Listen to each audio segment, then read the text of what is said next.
آپ میں ملیٹنسی بھی ہے، آپ میں ویو آف ہسٹری بھی ہے کہ ہم وہ دونوں دائرے کو مانتے ہیں. پہلا دائرہ پاکستان، دوسرا دائرہ امت اسلام. ہم دونوں دائروں کے اوپر اپنا رول پلے کرنے کے لیے تیار ہیں. اور یہ شناخت ہے ویو آف ہسٹری اور ملیٹنسی. اس وقت دنیا اسلام میں سب سے بڑی فوجی طاقت کون ہے؟ پاکستان. کوئی شک ہے اس میں؟ نیوکلیر پاور بھی ہے، سب سے بڑی فوج بھی ہے اور بہترین فوج بھی ہے. ملیٹنسی بھی ہے اور اس میں ویو آف ہسٹری بھی ہے کہ وہ اون کرتے ہیں. ان کا دل دکھتا ہے، خواہ مسلمان ہندوستان میں ہو، خواہ انڈونیشیا میں ہو، خواہ ٹمبکٹو میں ہو، اس کا دل دکھتا ہے. لہذا اس کا ویو آف ہسٹری وہ ہے، وہ دنیا امت رسول کا ہے. لہذا آپ کی پہچان جو کہ ضیاء گوکال میں آپ کو دی، وہ آپ کو سوٹی کے اوپر ٹیسٹ کریں تو پاکستان اس پر پورا اترتا ہے. لہذا یہ leadership of the Muslim world آپ کے ہاتھ میں ہے. ابھی آپ کے لیڈر اس قابل نہیں ہیں لیکن پاکستان اس قابل ہے. یہ ایک ڈائکوٹمی ہے جس کو آپ نے ریموو کرنا ہے. اس کے لیے یہ کسی اور وقت پر چھوڑیں گے. ہم نے ایک رفا پارٹی بنائی ہے، اس کی بھی انسپریشن، رفا پارٹی کی بھی انسپریشن جو ہم نے ترکی سے لی ہے. آپ کو یاد ہوگا نجم الدین اربکان نے یہ پارٹی بنائی تھی. وہاں پر چونکہ وہ سیکولر بن گئے ہیں اس لیے انہوں نے کہا یہ تو سیکولر پارٹی نہیں ہے، اس لیے اس کو بین کر دیا. نجم الدین اربکان کو انہوں نے پرائم منسٹرشپ سے ہٹا دیا. انہوں نے اس کی جگہ پھر فضیلت پارٹی بنائی، ان کو بھی کورٹ نے بین کر دیا. اس کی جگہ پھر انہوں نے اک پارٹی بنائی جو آج کل رولنگ پارٹی ہے. لہذا وہ جہاں تک لوگوں کا تعلق ہے، وہ میڈم آری برون ٹھیک کہتی تھی کہ ہماری ڈیسٹنی مسلم نیشن اسٹیٹ بننا ہے، اور وہ بن گئے. یعنی جب میں ترکی میں تھا 1967 سے 70 تک، بہت پرانی بات ہے، اس وقت سے وہ لوگ اس کاوش میں تھے کہ ہم نے مسلم نیشن اسٹیٹ بننا ہے. اور اب آپ کے 3 دفعہ بین ہونے کے بعد، سب کچھ ہونے کے بعد، ابھی وہ ترکی ایک مسلم نیشن اسٹیٹ بنا ہے. ابھی ان کا ویژن اور آپ کا ویژن ایک ہے، اور وہ ویژن کیا ہے؟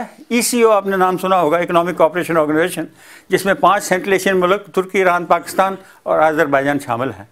یہ ایک ECO یونین جس میں کہ صرف 3 زبانیں بولی جاتی ہیں، ایک اردو، ایک فارسی، ایک ٹرکش. یورپ میں کتنی زبانیں بولی جاتی ہیں؟ 25 بے شمار. تو لہذا جہاں تک یونین کا تعلق ہے، یہ ECO یونین، بھی آپ اس کا ایریا دیکھیے، اس کے ریسورسز دیکھیے، اس کا یہ ہے چیز جس کا کہ وقت آ چکا ہے.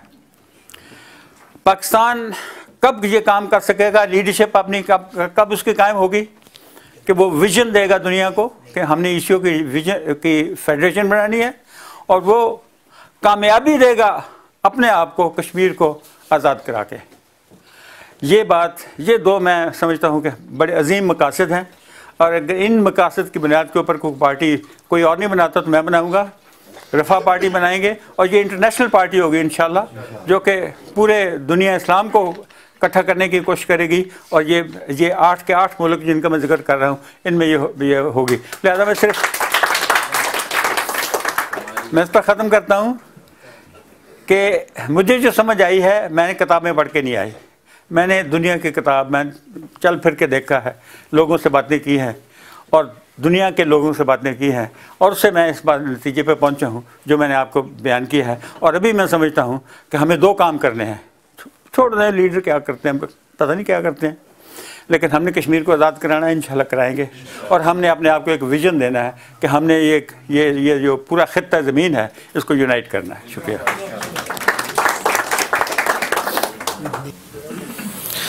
تھینک یو ویری مچ جناب بریگیڈیئر عثمان صاحب، بہت شکریہ. نوازش، آپ نے جو پارٹی بنائی اس کے لیے انشاءاللہ گفتگو کریں گے پھر، اور جس حد تک ابھی پیچھے سے دوست بھی کہہ رہے تھے، ہم انشاءاللہ آپ کے ساتھ ہیں، ساتھ دیں گے اس نیک کاج کے لیے، اسلام کے لیے. میرے اگلے مقرر، میرے رہنما، میرے بزرگ کسی تعارف کے محتاج نہیں ہیں. ایک بہت بڑا نام، بہت بڑا لکھاری. اقبال کو، پاکستان کو، کشمیر کو بڑی گہری نظر سے دیکھتے ہیں اور اپنی تحریروں میں ہمیشہ ان کا ذکر کرتے ہیں. سمیع اللہ ملک صاحب، آپ سے گزارش ہے اپنے خیالات کا اظہار کیجئے. اقبال کا پاکستان. اعوذ باللہ السمیع العلیم من الشیطان الرجیم، بسم اللہ الرحمن الرحیم. قل ان صلاتی و نسکی و محیای و مماتی للہ رب العالمین. صدق اللہ العظیم ربی اشرح لی صدری یسر لی امری واحلل عقدۃ من لسانی یفقہوا قولی ربنا تقبل منا انک انت السمیع العلیم آمین یا رب العالمین۔ جناب برادر محترم جناب ڈوڑا میں صاحب، جناب استاد محترم بریگیڈیئر صاحب، شاکر قریشی صاحب اور شریف بکا صاحب اور تمام میرے محترم دوستوں بھائیوں،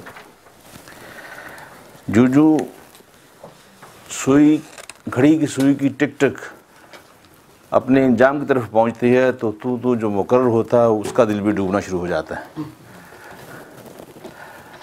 اور خاص طور پہ جو آخر میں بولنے والے ہوتے ہیں ان کے پلے تو کچھ نہیں رہتا، کہنے والے سب کچھ کہہ چکے ہوتے ہیں، تو یا تو ان سے آپ دعا کرا لیں، ہاں جی، تو جب درمیان میں یہ بھی پتہ چل جائے کہ کھانا بھی ہے تو لوگ زیادہ مقرر کی باتیں سننے کی بجائے کھانے کی طرف زیادہ دیکھتے ہیں۔ اور مجھے کیونکہ آج حکم دیا گیا تھا میرے عزیز شاکر قریشی صاحب نے، جیسے کہ آپ کو علم ہے کہ میں موضوعی کی بات جو مجھے موضوع دیا جائے میں اس سے باہر نہیں نکلتا، موضوع کے اندر ہی قید ہونا پسند کرتا ہوں، اور جو حضرات میرے کالم اور آرٹیکلز پڑھتے ہیں وہ اس بات سے واقف ہوں گے کہ اپریل کا پورا مہینہ جو ہے میرے اوپر اقبال کا ایک قرض ہوتا ہے جو میں مختلف موضوعات پہ جو لکھتا ہوں، اور خصوصی طور پہ ان موضوعات پہ جن کے لیے شاکر قریشی صاحب آج بڑے سیخ پا ہو رہے تھے، اور یہ ان کی اپنے اکابرین سے محبت اور ایمان کا ایک نشانی ہے جو یہ بات کر رہے تھے۔ اور انہوں نے کہا کہ میں اپنے بچوں کو کیا بتاؤں گا اقبال کے بارے میں، اس لیے انہوں نے عنوان اقبال کا پاکستان رکھا، تو میں انشاءاللہ اقبال کے پاکستان ہی کی بھی بات کروں گا۔ شاکر قریشی صاحب ویسے جو بات کہتے ہیں بڑی سچ کہتے ہیں، انہوں نے یہ فرمایا تھا کہ آہستہ آہستہ ہمارے اس پروگرام میں حدت پیدا ہوگی، میں سمجھتا ہوں حدت سے زیادہ شعلے بھی آئے، جذبات کے شعلے، محبت کے شعلے بھی آئے، اور آج ایک نئی چیز کا بھی انکشاف ہوا۔ میں نے اس سے پہلے صرف 2 سالک دیکھے تھے، ایک تو عبدالمجید سالک تھے جو کہ علامہ اقبال کے دوستوں میں تھے، دوسرے میرے استاد تھے مرحوم جنرل صدیق سالک صاحب، سب آپ جانتے ہیں ان کے نام سے، وہ میرے انگریزی کے استاد تھے، اور تیسرے یہ سالک صاحب، جیس سالک صاحب، یہ پاکستان سے میرا پیچھا کر رہے ہیں، میں نہ ان کے ہاتھ آ رہا تھا نہ یہ میرے ہاتھ آ رہے تھے، یہ اقبال کے ذریعے یہ بھی ہمارے سامنے آ گئے۔ نہ جانے کیوں مجھے اقبال کا وہ ایک شعر یاد آ رہا ہے کہ تو نے پوچھی ہے امامت کی حقیقت مجھ سے، حق تجھے میری طرح صاحب اسرار کرے، ہے تیرے زمانے کا امام برحق وہی جو تجھے حاضر و موجود سے بیزار کرے۔ میں اس پتہ نہیں کیوں یہ ویسے ہی زبان پہ اور زبان کی نوک پہ یہ خطہ آ گیا، اس میں یا دکھ سمجھیں یا اقبال کی وہ نصیحت سمجھیں، اور ہم جیسے نافرمان شاگرد سمجھیں جو کہ اس بات پہ عمل نہ کر سکے کہ بہت پہلے، اس سے بھی پہلے امام کی تاریخ بتائی گئی، لیکن ہم پتہ نہیں کن اماموں کے پیچھے اپنا راستہ کھو بیٹھے۔ آج کو کہ اقبال کے پاکستان کی بات کرنی ہے تو میں فوری اس عنوان پہ آتا ہوں کہ علامہ اقبال کا کلام انسانی فکر و عمل کی تاریخ کا نہایت دقیق تجزیہ ہے۔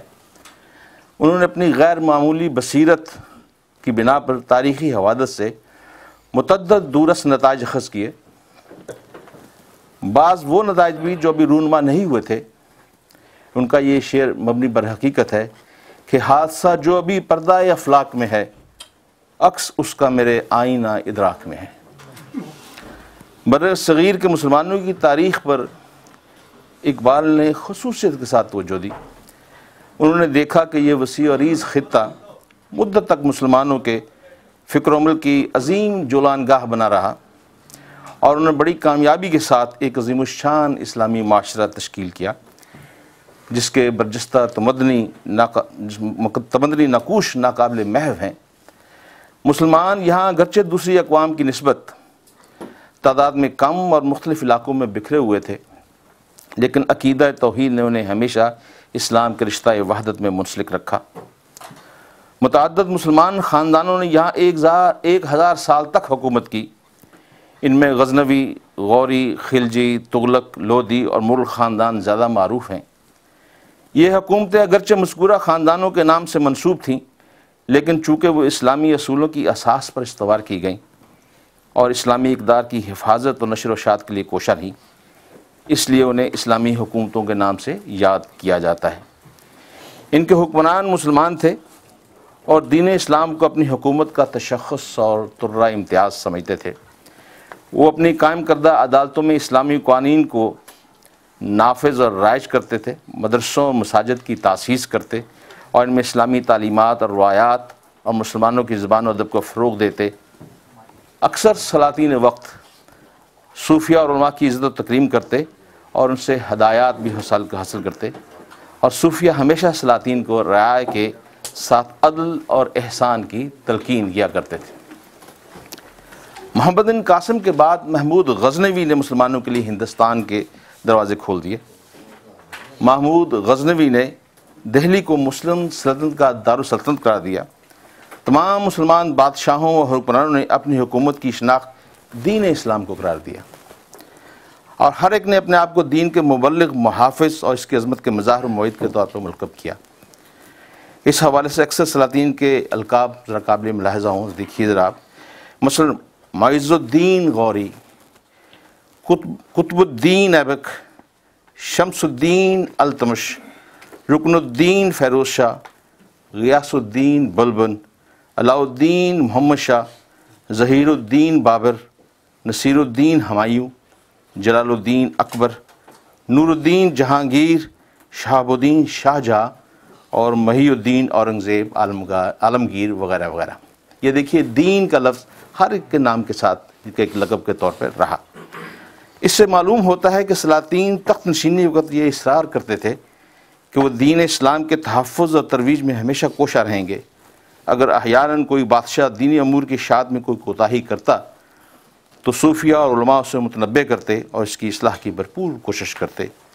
صوفیہ میں نظام الدین اولیاء، بہاؤالدین زکریہ، شرف الدین بو علی قلندر، جلال الدین بخاری، شیخ احمد سرحدی سلاطین وقت کو اسلامی احکام کی تلقین اور تاکید بھی فرمایا کرتے تھے۔ بر صغیر کی تاریخ سے متعلق جن عظیم حکمرانوں کو علامہ اقبال نے خراج تحسین پیش کیا ہے، ان میں محمود غزنوی، اورنگزیب عالمگیر، احمد شاہ ابدالی اور ٹیپو سلطان خصوصیت کے ساتھ قابل ذکر۔ یہ وہ اشخاص ہیں جنہوں نے پرچم توحید کو تو ہمیشہ بلند رکھا اور باطل قوت سے نبردہ آزما بھی ہوئے۔ 18ویں صدی میں جب مسلمانوں کا عظیم الشان معاشرہ بادشاہوں اور امیروں کی اخلاقی بے راہ روی کی بنا پر فتنہ و فساد اور انتشار کا شکار ہوا تو اقتدار انگریزوں کے ہاتھ میں چلا گیا۔ اس کے بعد مسلمانوں کی بیداری میں سر سید احمد خان، شبلی نعمانی، مولانا حالی، اکبر الہٰبادی اور سب سے بڑھ کر علامہ اقبال نے نہایت اہم کردار ادا کیا۔ علامہ اقبال نے ہندو قوم کے تاریخی کردار اور اس کے عصری خطرناک عزائم کو پیش نظر رکھتے ہوئے مسلمانوں کے دین و مذہب، جان و مال اور تہذیب و تمدن کی حفاظت کے لیے اپنی فکری اور عملی توانائیاں وقف کر دیں۔ انہوں نے فرمایا، میں خالصتاً علمی ماحول میں آپ سے آج بات کرنا چاہتا ہوں۔ میری خواہش تھی کہ میرے بھی جذبات بہت بڑھکے تھے، میں نے بھی خاص سوچا تھا کہ میں بھی اس تقریر کو بند کر کے کچھ جذبات کا اظہار کروں، لیکن میں جیسے عرض کیا کہ میں اس موضوع کے اندر ہی رہنا چاہتا ہوں۔ علامہ اقبال نے فرمایا کہ آئندہ نسلوں کی فکر کرنا ہمارا فرض ہے۔ ایسا نہ ہو کہ ان کی زندگی گونڈ اور بیل اقوام کی طرح ہو جائے اور رفتہ رفتہ ان کا دین اور کلچر اس ملک میں فنا ہو جائے۔ علامہ اقبال نے بر صغیر میں مسلمانوں کے لیے ایک آزاد مملکت کا تصور 1000 سالہ اسلامی تمدن کی حفاظت اور بقا کے لیے پیش کیا۔ ان کے نزدیک مذہب قوت کے بغیر محض ایک فلسفہ ہے۔ انہوں نے فرمایا، اگر ہم چاہتے ہیں کہ اس ملک میں اسلام ایک تمدنی قوت کے طور پر زندہ رہے تو اس کے لیے ضروری ہے کہ وہ ایک مخصوص علاقے میں اپنی مرکزیت قائم کرے۔ علامہ اقبال اسلام کے بغیر مسلمان کی زندگی کا تصور بھی نہیں کرتے تھے۔ وہ مسلمانوں کی آزادی کی حفاظت صرف نفاذ اسلام کے لیے چاہتے تھے۔ انہوں نے فرمایا، اگر ہندوستان میں مسلمانوں کا مقصد سیاست سے محض آزادی اور اقتصادی بہبود ہے اور حفاظت اسلام اس مقصد کا عنصر نہیں، جیسا کہ آج کے قوم پرستوں کے رویے سے معلوم ہوتا ہے، تو مسلمان اپنے مقاصد میں کبھی بھی کامیاب نہیں ہوں گے۔ ہماری تاریخ ادب میں علامہ اقبال آزادی وطن کے سب سے بڑے شاعر ہیں۔ اس حوالے سے ان کے ساز سخن کے نغمات حریت و استقلال ہیں، لیکن اسلام کے بغیر آزادی وطن کا تصور بھی نہ کرتے تھے۔ انہوں نے بڑے غیورانہ لہجے میں فرمایا، اگر آزادی ہند کا نتیجہ یہ ہو کہ جیسا دارالکفر ہے ایسا ہی رہے، یا اس سے بھی بدترین ہو جائے تو مسلمان